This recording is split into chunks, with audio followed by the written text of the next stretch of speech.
On this edition of Lexington Now, the Dunbar Community Center gets a renovation, reducing microplastics, and stormwater grants.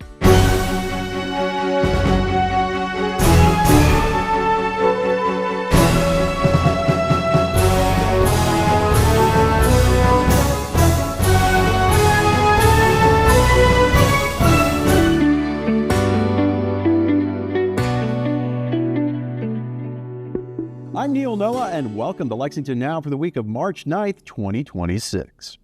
The historic Dunbar Community Center has undergone a major renovation. We were there for the celebration.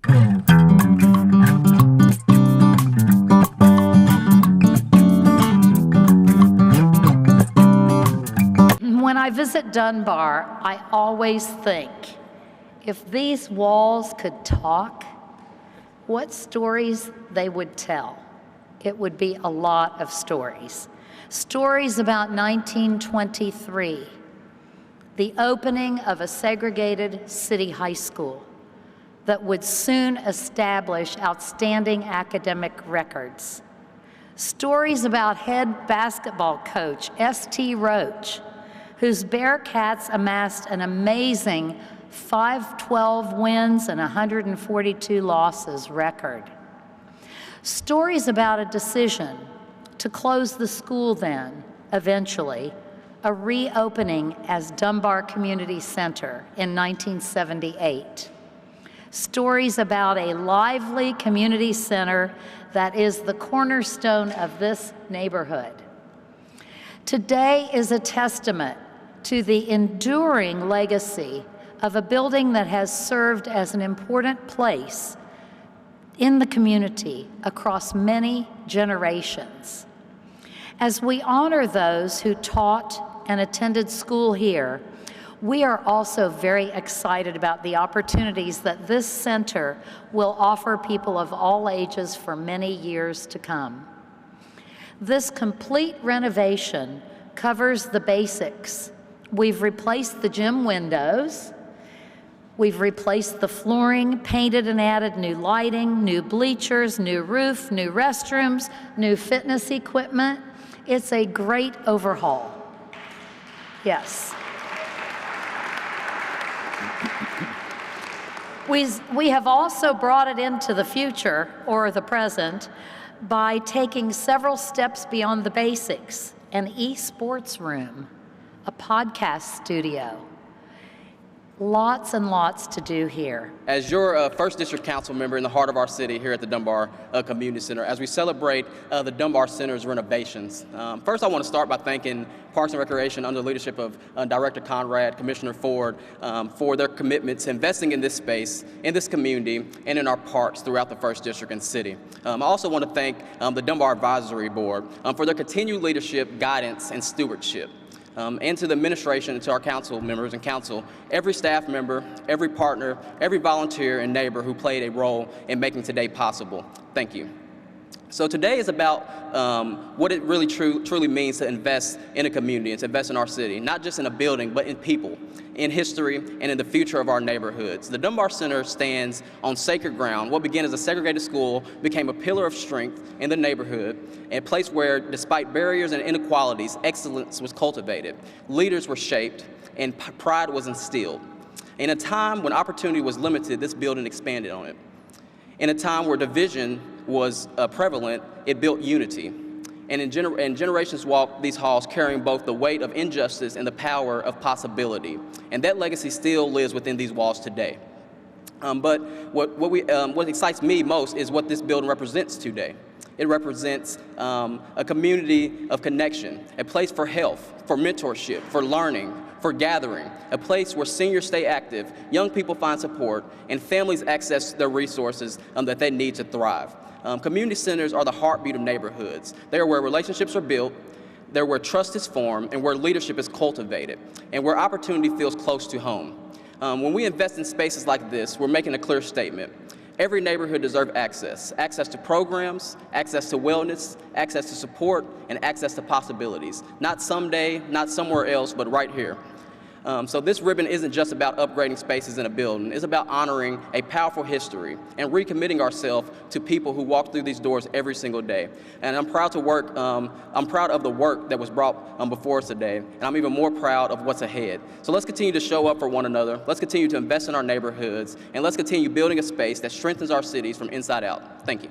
Pieces of advice that I gave Councilmember Morton when he was first elected, I was like, don't do anything, move any furniture, or make any changes to the Dunbar Community Center until you've had a chance to talk to the Dunbar Advisory Board.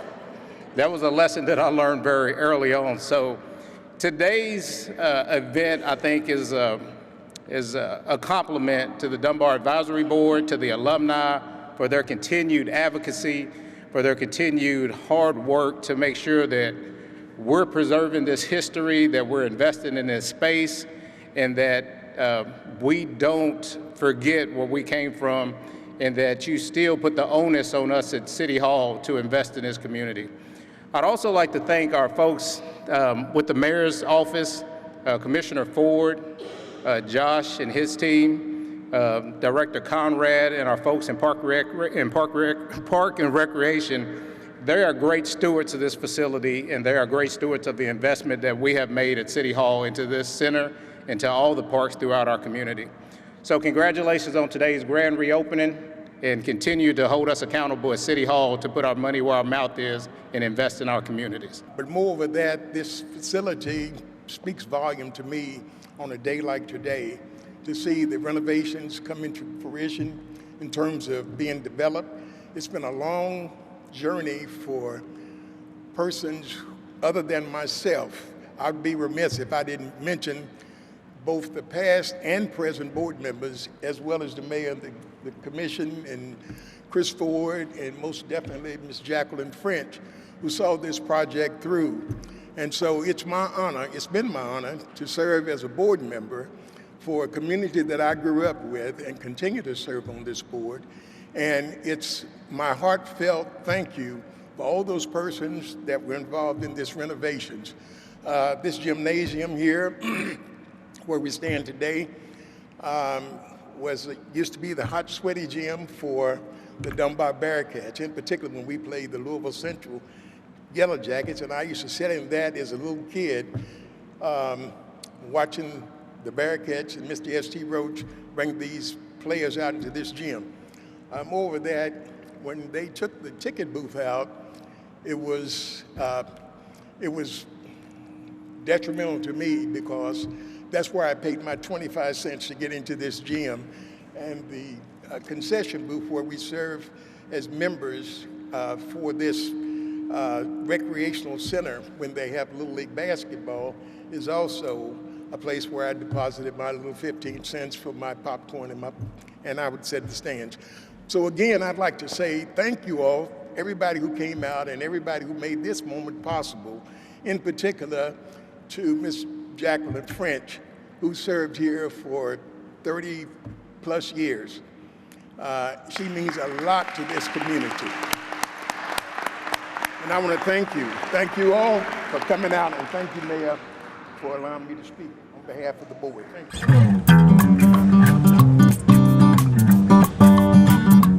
Microplastics have become a big concern in recent decades. We caught up with Chrissy Balding, who gave us tips on how to reduce them. I'm Chrissy Balding. I'm an environmental initiative specialist with the City of Lexington's sustainability section. We all probably use plastic every day in some form or fashion, even if you don't think about it. So there's all kinds of parts on your car that are plastic. I'm wearing contact lenses.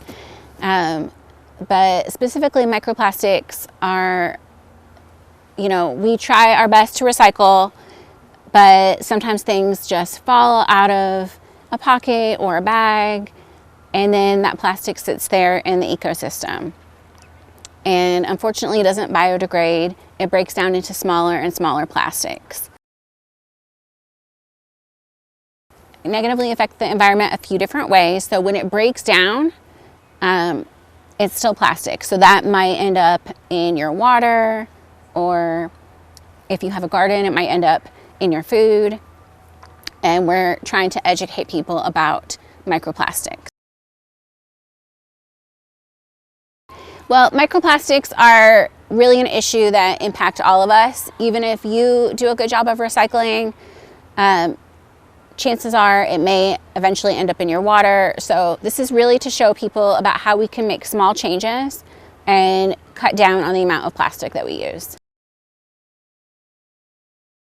Microplastics are a relatively new field of study, but scientists have determined that we all ingest about a credit card size of plastic, so about that much every year.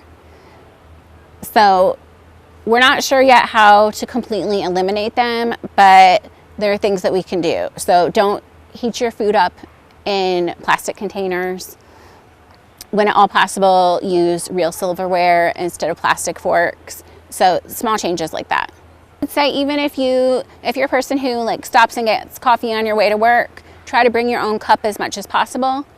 The thing that keeps that cup from not burning your hand is actually paper lined with plastic. So especially if it's hot coffee, then that can break down.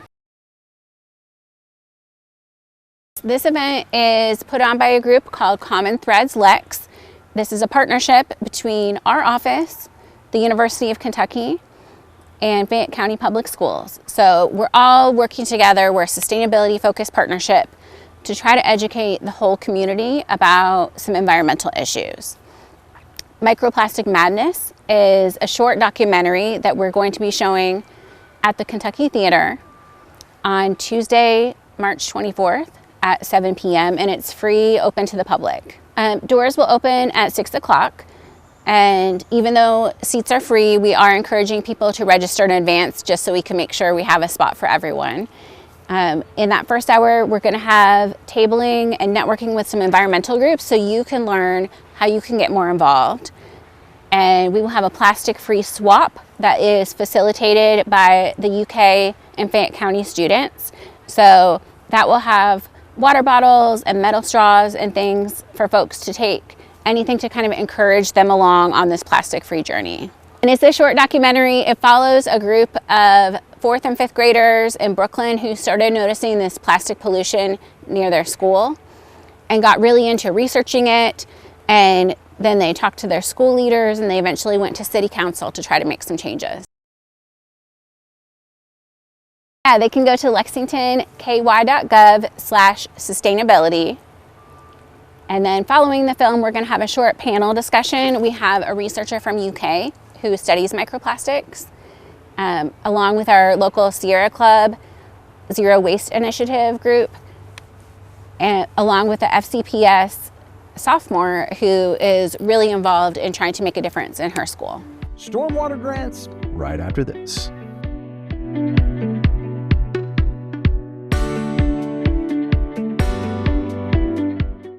Have two ways out. When fire strikes, deadly smoke can fill your home within minutes. That's why the USFA wants you to plan and practice home fire drills. Draw a map of each level of your home showing all doors and windows. Discuss the map with everyone who lives with you. Practice your home fire drill at least twice a year. Make sure all doors and windows that lead outside open easily. Push the smoke alarm button to start the drill. Try feeling your way in the dark or with your eyes closed. Have at least two ways out of every room. If your first way out is blocked by fire or smoke, you can use your second way out. If there is smoke, get low and go. Crawl quickly under the smoke to your nearest exit.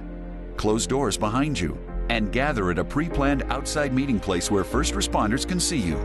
Call 911. Remember, get out and stay out. Never go back inside for people, pets, or things.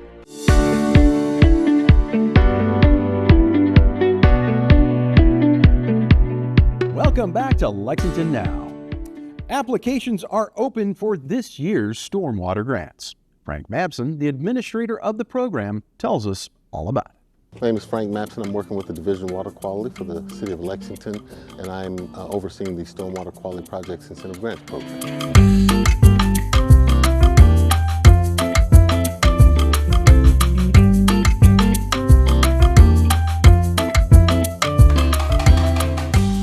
The grant program program was established to help private companies and neighbors, some of our neighbors, mitigate some of their stormwater concerns, issues.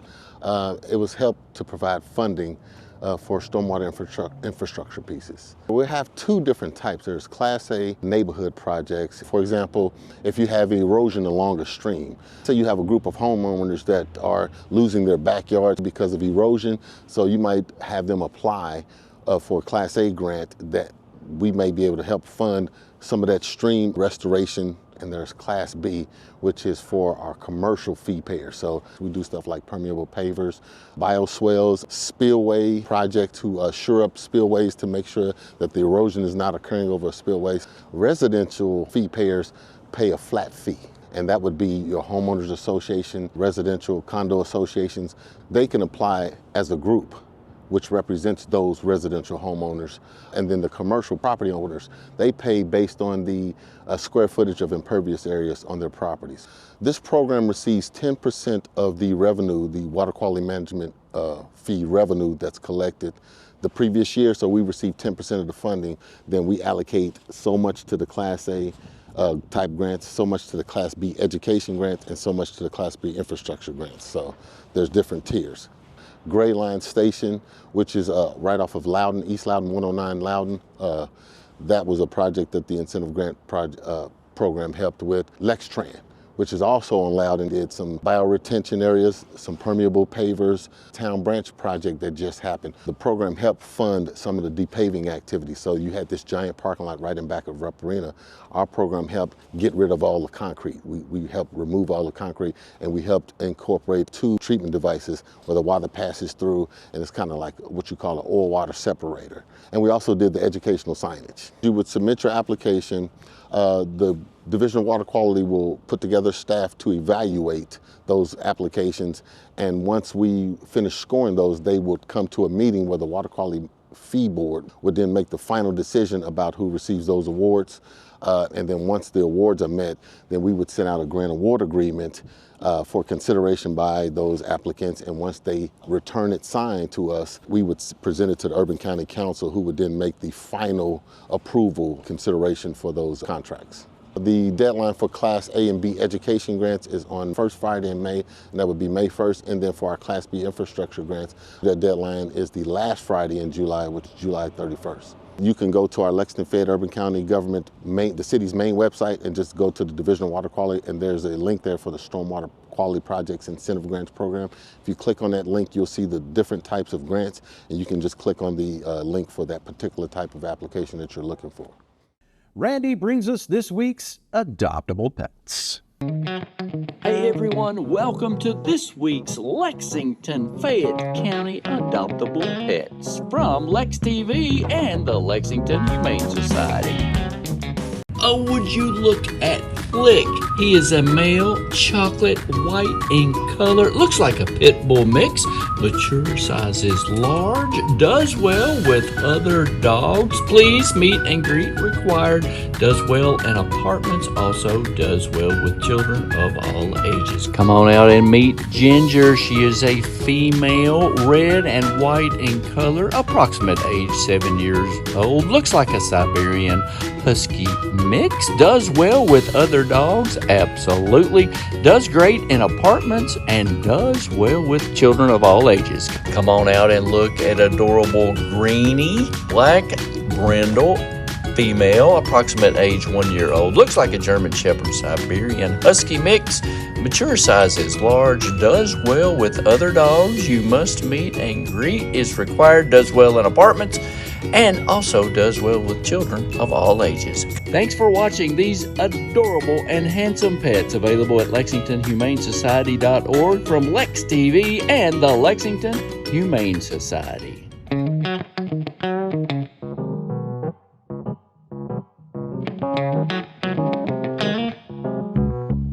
Gabby Thatcher joins us this week with the weekend's events. Hey there, I'm Gabby in the Lawn Department. Here are some upcoming events this weekend in Lexington and Fayette County. Please note, events that require registration may sell out or fill up in advance. Be sure to confirm by visiting lexingtonky.gov/calendar. On Friday, March 13th, it's all about birds at Raven Run Nature Sanctuary. From 8 to 11 a.m., join ornithologists from the University of Kentucky for a bird banding demonstration. Then at 9 a.m., head out with Raven Run staff for the monthly bird walk. The hike will cover around 1.5 to 2 miles and is recommended for adults and children ages 10 and up. Registration is not required but strongly encouraged. Also happening on Friday, March 13th, is a karaoke contest at Kennewick Community Center at 4 p.m. Come prepared to sing your heart out or just cheer on your friends as they compete for prizes. The event will also feature pizza, snacks, and refreshments to keep the energy going. On Saturday, March 14th, we have something for everyone. First up at 10 a.m. is our monthly volunteer day at Kelly's Landing. This month, we're helping our team manage and remove invasive plant species. Tools, gloves, and equipment will be provided. Register on our website and be sure to dress for the outdoors. Then at 11 a.m., join us downtown for the main event, the All-Tech Lexington St. Patrick's Parade and Festival. Festivities include Irish entertainment with dancers, pipers, and musicians, as well as the parade, youth activities, and craft vendors. Lastly, McConnell Springs Parks will host 2 afternoon events on Saturday, March 14th. At noon, join the Tates Creek High School Art Department for nature-themed ceramic crafts. Then at 2 p.m., kids ages 7 to 13 are invited to create their own nature bookmarks and magnets using natural objects and dried plants found in the park. This event is $8 and registration is required. I'm Gabby, and that's just some of the things going on this weekend in Lexington and Fayette County. You may need to pre-register for some of these events. For some events and more information, be sure to visit lexingtonky.gov and click the calendar tab at the top. Thanks for watching, and we'll see you next week. Gabby also has our meeting coverage for the week. Hi there, I'm Gabby in the Law Department. Here's our current live meeting schedule this week, March 9th, 2026 for Lex TV. Remember, you can watch all our live meeting coverage on Lex TV channel 185 and always online at lexingtonky.gov. First up, on Monday afternoon, March 9th at 1:30, watch the Board of Adjustment meeting. On Tuesday afternoon at 1, watch the General Government and Planning Committee meeting followed by the Council work session at 3. And then later that night, watch our live coverage of the Civic Assembly Session 3 at 5:30 on our youtube.com channel at youtube.com/LexTV. On Wednesday afternoon, March the 11th, watch the Homelessness Prevention and Intervention Board at 1:30 and watch the Mayor's Task Force to End Homelessness at 3:30. On Thursday, March the 12th, watch the Planning Commission Subdivision Items meeting at 1:30 in the afternoon. And it's followed by the regular council meeting at 6 that same evening. That's our current live meeting schedule for Lex TV for the week of March 9th, 2026. Watch all our live meeting coverage on Lex TV channel 185 or always online at lexingtonky.gov and click the Lex TV tab at the top. I'm Gabby, and we'll see you next time. That's all for now, but as always, you can keep up with us on social media. Check out the latest traffic updates on X at LexRex or catch our live traffic cams on lexingtonky.gov. For all of us at Lex TV, I'm Neil Noah, and that's it for now.